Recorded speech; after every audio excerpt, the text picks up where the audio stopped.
படத்தின் கால் சீட்டில் கையெழுத்திட்ட மோனாலிசா டைரக்டர் சனுஷ் மிஸ்ராவின் படத்தில் கதாநாயகியாக ஒப்பந்தம் செய்துள்ளார்.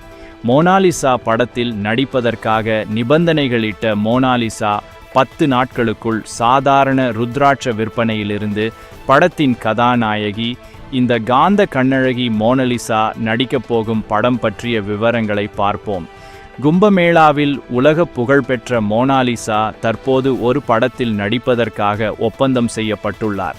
அப்படத்தின் இயக்குனர் சனோஜ் மிஸ்ரா இதனை அதிகாரப்பூர்வமாக அறிவித்துள்ளார். படத்தின் பெயர் த டைரி ஆஃப் மணிப்பூர்.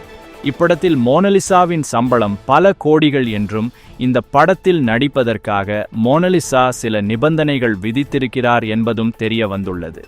இதை பற்றி மோனாலிசா கூறுகையில், படப்பிடிப்பின் போது என்னுடைய குடும்பத்தினரும் என்னோடு படப்பிடிப்பு தளத்திற்கு வருவார்கள்.